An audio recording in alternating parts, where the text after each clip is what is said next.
मेहड़ में मरहूम रफ़ीक अहमद महस जी याद में सिंधी सकाफ़त के उजागर करण रंगारंग मेलो मुनक़द कयो वियो, जंहिंमें ॿारनि ऐं शेरनि लाइ मिठाइनि जा दुकान चिड़ियाघर झूला ऐं मुख़्तलिफ़ तफ़रीही स्टॉल लगाया विया आहिनि। मलाखड़ी जे मुक़ाबले में लाला रहमान पठान, लाला शाहनवाज़ पठान, फरहान चाचड़, जूनियर बख्शल ढखण समेत नामियारा पहलवान रिंग में लथा। मेले जी इंतज़ामिया गदा हुसैन महस मीडिया सां ॻाल्हाईंदे चयो त मेले जो मक़सदु सिंधी तहज़ीब खे फ़रोग़ ॾियणु ऐं शेरनि खे ख़ुशी जा लम्हात फ़राहम करणु आहे। हुननि वधीक चयो त अल्लाह जी महिरबानी सां मेलो ॾाढो फर्स्ट क्लास सुहिणो थो लॻे मेयर शहर में ऐं तफ़रीह जे हिसाब सां नंढा वॾा ॿार बचा बुढ़ा सभई अचनि था। मलाखड़ो अल्लाह जी महिरबानी सां सुठी तफ़रीह आहे ऐं ॾाढी रौनक सुठी थी थी वञे। माल मागा में बाटर बंदि आहिनि, होॾे अॻवाननि जो घेरो फौज सां लॻो पियो आहे, उहो बाटर बंदि आहे। ओॾो ईंदी ओॾो आहे किशमिश, हर शइ ओॾो ईंदी आहे, ॿिए में कोन ईंदी आहे। असांजे मुल्क में कोन्हे रवाज पई आहे।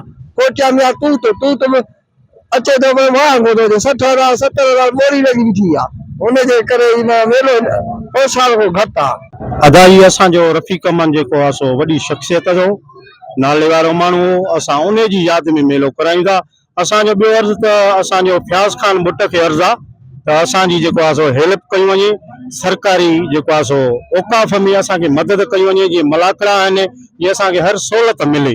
सिंध जी सूंह ही मेला ऐं मलाखड़ा ऐं सकाफ़त आहे, जिथे ॿार घुमंदा फिरंदा आहिनि, उन्हनि सां गॾु वॾा घुमंदा फिरंदा आहिनि। मलाखड़ो लॻंदो आहे, हिते राति जो शहर जा माण्हू अची तफ़रीह कंदा आहिनि ऐं तमामु सुठो माहौल आहे, तमामु सुठो मेलो लॻो आहे। मेलो घुमण आयो ज़बरदस्त, मेले मज़ो आहे। मेले में चोडूलनि मोतकू आहे, ठेठरनि ऐं मेले में माशाअल्लाह ज़बरदस्त मिठाई आहे, मनियारी आहे माशाअल्लाह, फोटोग्राफर बि ज़बरदस्त आहिनि माशाअल्लाह ऐं ज़बरदस्त असांखे मज़ो अचे पियो घुमण में। मेलो ॾाढो भलो आहे, सुठो आहे। वॾा माण्हू ईंदा राति जो नमाज़ ॾींहुं ॿार बचड़ा नंढा अचनि था घुमण फिरण, वॾनि खे कमकार वॾा राति जा ईंदा आहिनि। मेलो ॾाढो सुठो आहे, मेलो भलो आहे। सब्सक्राइब कयो अवामी न्यूज़ HD खे ऐं ताज़ा तरीन ख़बरुनि लाइ ॾिसंदा रहो अवामी न्यूज़ HD।